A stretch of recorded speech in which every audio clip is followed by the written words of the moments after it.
Welcome back to my channel. आज मैं आपके लिए एक इन्फॉर्मेटिव वीडियो लेके आई हूँ जिसका टॉपिक है cost of living in metro cities. तो स्पेसिफिकली इस वीडियो में हम बात करेंगे दिल्ली एनसीआर की, क्योंकि मुझे यहाँ रहते हुए 3 इयर्स कंप्लीट हो चुके हैं। मैं रहती हूँ इंदिरापुरम गाजियाबाद में। इस वीडियो के थ्रू मैं आपके साथ अपने पर्सनल एक्सपीरियंसेस शेयर करूंगी कि जब भी हम न्यूली शिफ्ट होते हैं किसी मेट्रो सिटी में तो हमें क्या क्या प्रॉब्लम्स आती हैं एंड हमें किन किन चीज़ों का आइडिया होना चाहिए या हमें पहले से क्या चीज़ें पता होनी चाहिए। तो कुछ चीज़ें ऐसी थी जो हमें बिल्कुल भी नहीं पता थी, जिस वजह से हमें थोड़ी बहुत प्रॉब्लम्स आई। तो इस वीडियो के थ्रू जो शिफ्ट होने वाला है या जो हो चुके हैं, जो होने वाला है उनको इस वीडियो से हेल्प मिलेगी एंड जो शिफ्ट हो चुके हैं वो मेरे साथ अपने आप को रिलेट कर पाएंगे। तो चलो स्टार्ट करते हैं इस वीडियो को।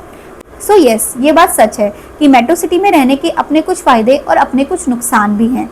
यहाँ की जो कॉस्ट ऑफ लिविंग है वो थोड़ी सी हाई होती है as compare to the urban cities. पहला पॉइंट जो आता है वो आता है हम रहेंगे कहाँ। अगर हम कहीं भी शिफ्ट होने वाले होते हैं या कहीं भी जाते हैं तो सबसे पहला क्वेश्चन हमारे माइंड में क्या आता है कि हम रहेंगे कहाँ या हम क्या रहने कहाँ वाले हैं। तो अगर आप मेट्रो सिटीज़ में घर ढूंढ रहे हैं तो हमेशा इस पॉइंट को कंसीडर कीजिए कि जो आपके घर की और जो आपके ऑफिस की डिस्टेंस है वो जितना हो सके उतनी मिनिमम हो, क्योंकि इससे आपका टाइम भी बचेगा और पैसा भी बचेगा।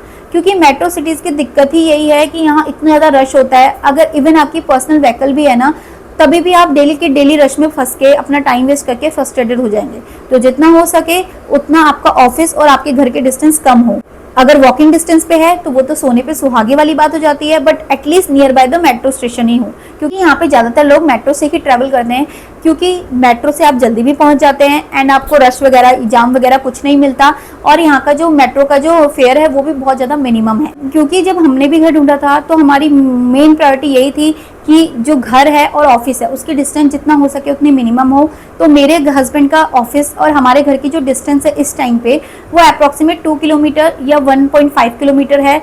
तो वो यहाँ से डेली वॉक करके जाते हैं, जो 20 to 25 मिनट्स में वो अपने ऑफिस आराम से पहुँच जाते हैं। सो अब नेक्स्ट पॉइंट आता है कि आपको ये तो पता है फ्लैट लेना कहाँ है, पर ये नहीं पता कि फ्लैट है कितने का, मतलब रेंट। तो यस, अगर आप सोसाइटी में रहते हैं या आप बिल्डर्स होम में रहते हैं तो दोनों ही जगहों का रेंट अलग अलग होता है। तो जैसे कि हम सोसाइटी में रह रहे हैं तो हमारी सोसाइटी का नाम है सिप्रा सन सिटी।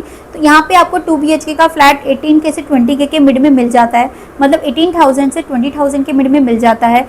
बट इसमें आपके maintenance, power backup, electricity and IGL ये सारे चार्जेस इंक्लूडेड नहीं हैं। सिर्फ आपको रेंट 18K से 20K मतलब 18,000 से 20,000 के मिड में मिलता है।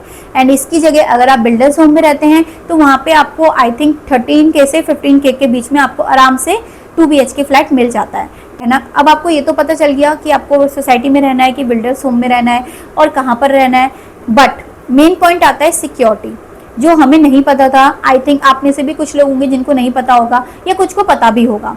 यहाँ पे क्या रहता है ना, यहाँ पे 2 मंथ्स का रेंट एज अ सिक्योरिटी आपको लैंडलॉर्ड को पहले देना होता है एंड 1 मंथ का एडवांस, मीन्स 3 मंथ्स का आपको रेंट पहले से सबमिट करना पड़ेगा अपने लैंडलॉर्ड को।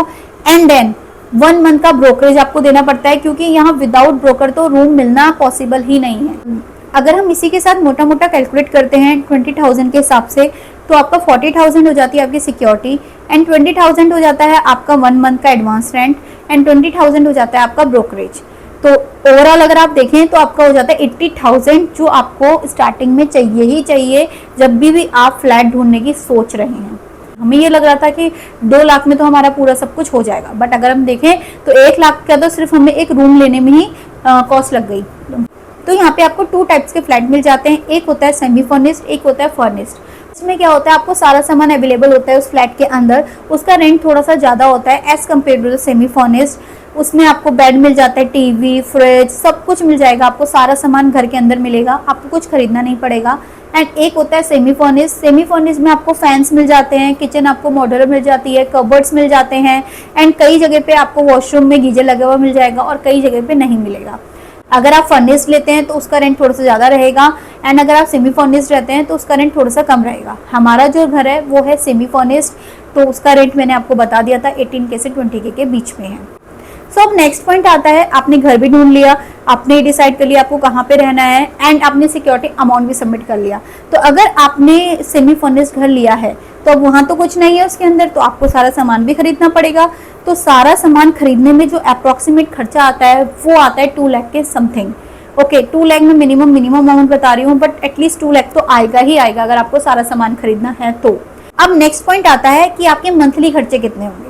क्योंकि जो अभी तक मैंने आपको खर्चे बताए, ये एक्सपेंसेस बताए, ये सारे मैंने आपको बताए थे वन टाइम वाले। आप सामान एक ही बार लोगे, आप सिक्योरिटी अमाउंट वन टाइम ही पे करोगे। आती है मेन चीज कि आपके मंथली एक्सपेंसेस कितने होंगे। तो अगर मैं मोटा मोटा आपको बोलूं कि आपके वन टाइम वाले खर्चे अगर आप कहीं पे शिफ्ट होते हैं तो 3 लाख से लेके 4 लाख के बीच में आते हैं। अब हम नेक्स्ट बात करेंगे फिक्स एक्सपेंसेस की, जो होने ही होने हैं, मतलब जो मंथली बेसिस पे हर मंथली होने हैं। तो वो क्या क्या है? तो पहला तो आपका रेंट आ जाता है। रेंट आपको पे करना ही करना है। तो अगर आप 20,000 के हिसाब से देखें तो आपको 20,000 तो रेंट पे करना ही करना है। इसके बाद आपका maintenance and electricity, IGL, backup, तो ऑलमोस्ट आपको 24 से 25 तक रेंट पहुंच जाता है। इसके बाद आपका राशन वगैरह जो 7 to 8 पहुंच जाता है। एंड इसके बाद आपका हो जाता है सब्जी वगैरह के एक्सपेंसिव के 5,000 के समथिंग पहुंच जाते हैं। हाँ, अगर आप मेट्रो सिटीज़ में रह रहे हैं तो हमेशा प्रेफर कीजिए कि जो भी आपके नियर बाय कोई मार्केट लगती है सब्जी वगैरह की, तो वहाँ से लेना प्रेफर कीजिए, क्योंकि वहाँ से एक तो आपको फ्रेश सब्जियाँ मिल जाती हैं एंड उनकी जो प्राइसेस होते हैं वो भी एज़ कम्पेयर टू द आपकी नियर बाय शॉप्स ना कम रहेंगे।